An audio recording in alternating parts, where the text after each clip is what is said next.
Guys, if you have questions, go ahead and raise your hand digitally and we'll call on you to unmute yourself. Lane, I'm sorry if I'm mispronouncing your name. Hi guys. I wasn't expecting to be Hello. called out first.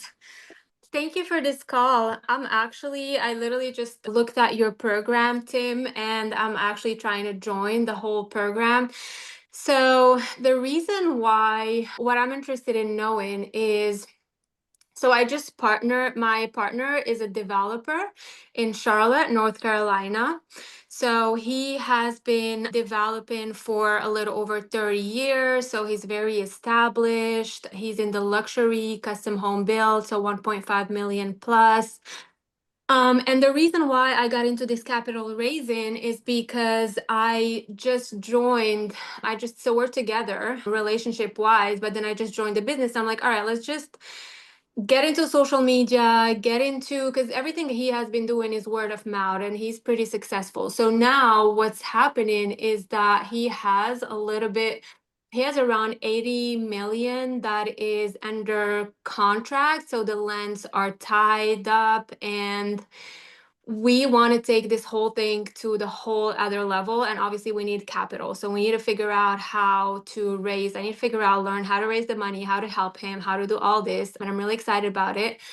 But I want to know if you guys, it's in the luxury custom home build. So how can we partner in the luxury custom home build space? So for example, he has 16 townhomes he want to raise 5 million for them, that are, every single townhome is like 1.5 plus, and he has 16 that we want to bring that to life. And I just want to know, if I join the program, is how can I leverage the network? Would you guys be interested? I have no idea. So I'm like literally just super fresh. I know you guys do multifamily and then rehab them and then add value to that. But how can I find value in what is my best strategy to raise the money for that Right. specific project? Okay, yeah, there's multiple layers there. Yeah. We'll make sure Logan on my team reach out to you and have a deeper conversation with you. But for the purpose of this podcast, Matt, if you were that developer, for example, or you're partnering with that developer, how would you go about raising money for these luxury type of spec home development properties? I guess the first thing is, how are you going to be structuring it? Are you going to be structuring it as an equity or a debt type of raise? That's going to determine a lot of how you're going to market to get in front of the right people. Are you building these as specs? Are they specs or are they pre-sold? We can do either. Okay, that's what I'm going to say. So I'm assuming you're building them as specs, right? And Yes. what's the timeline? What's the timeline to develop these from start to finish? Do you know? To develop the whole project from start to finish, I would say 2 years.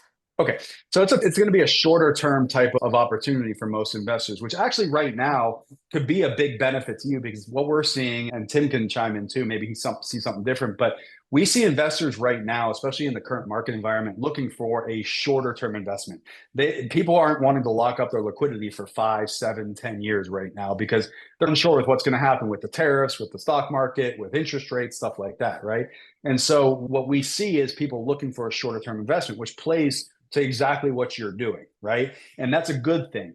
I personally would probably structure it as a debt play, not an equity play, where it's a debt type of investment where the investor is basically, or you guys are basically loaning the money to the builder to develop these properties. So the dollars that you're raising from investors are going to be used to deploy out into loans to build these specs, basically. It's a simpler way to do it, especially on a shorter term play. And it's an easier way for your first raise to structure, because really all you're going to be doing is paying an interest rate, a simple rate out to your investors on a quarterly or yearly basis as you build these and then sell them off and then get that capital back and then either deploy it back out or whatever you decide to do with it. Personally, that's how I would structure it, because it's a shorter term play. And then going back to how do you get in front of the right people, like I just talked about earlier on this podcast, start working your local network. There's a lot more money around you than I think most people even realize. And you just got to start tapping into that and building those relationships. Because even like here in Pittsburgh, most people think there's not a lot of money here in Pittsburgh. We're the steel city, right? We're blue collar, but there's a ton of money here, and that's everywhere. And so you just got to tap into that. And it's all about your network, right? Your network, as they say, as cliche as it is, your network is your net worth, right? Tap into that. Start having those conversations. Start talking about the projects. But before you do that, make sure you have your ducks in a row and make sure you know the time frame. Make sure you know what types of returns you're expecting to pay, and make sure that the timelines and everything like that.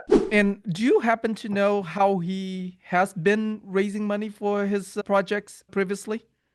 It was his own money, and then probably like friends and people that he knows, that without making it structured in a specific way. But like right now, he really want to go to the next level, and that's why I'm trying to get into, okay, let's structure things correctly. Let's raise more money. And I'm starting to really get that curiosity of really learning the game. I see. Okay, yeah. Because I used to do a lot of fix and flips here in Houston, and one of my favorite source of money for my fix and flip deals were IRA money. See if there's an IRA custodian that's local to you. And then find out if they have any monthly meetings. Because if they do, you can be a part of their monthly meetings. If they don't, ask them if they would be interested in co-hosting or sponsoring your monthly meetings. And that would allow you, yeah. So I use and I learned this accidentally because at that time I had a pretty big office, and one of the IRA custodian who was my title attorney, he started an IRA company here in Houston, and he needed a space for his monthly meetings. So he asked if he can use my office. So the first year that he was starting this IRA custodian, they were doing the monthly meetings out of my office. And every single month, I have at least $10 million sitting in the room in my office. It's a great source of money. Yeah, I would definitely recommend looking into something like that. Thank you, guys. Yeah, you're very welcome. Okay. Anyone else who else have questions? Go ahead and raise your hand. It's your opportunity to ask Matt anything you want. All right, Vanessa, go ahead. Thank you so much. Thank you so much for everything you shared with us today. And as always, to Mr. Mike for putting this on. I really like asking favorite books in terms of entrepreneurship, but I know that an amazing question I really loved was in terms of mindset. So if you have any recommendations, I would really love to hear them. So I'll be straight up honest with you. I am horrible at reading. I don't have the attention span to sit down and sit there and read. So for me, if I do want to read something, a lot of the time it's audiobooks when I'm at the gym or something like that. But I'll be 100% honest there too. My phone is going off constantly. And so if I get a text message or an email or a phone call when I'm in the middle of that type of stuff, I usually get pulled away. So I will be 100% upfront and honest with you. I am a horrible person to ask for book recommendations or anything like that. I'm just not the person to ask. And I'm not going to sit here and lie to you about it either. Maybe if you have a podcast or YouTube channel that you listen to at all? So honestly, I think one of the best things for my mindset is more social media, right? There's some pages that I follow on social media that will give you the inspirational quotes, right? They kind of help you put things into perspective. So for me, I really utilize social media for that a lot of the times, more than anything else. Instagram, even TikTok, right? Sometimes that's where, for inspirational mindset type of stuff, that's where I go. Thank you so much. I really Sorry, I couldn't be more help there. No, I really appreciate it. I learned a lot from today, from your journey. Like, you're living it instead of reading about it, and I think that's really admirable. So thank you so much. Yeah, my pleasure. Thank you. It's always cool, but you're the second person I know ultra successful who don't really read. The first person was a good friend of mine who actually got me into this multifamily space, Javier Hinojo. Okay. He said he only read one book in his entire life, and it's a children's book.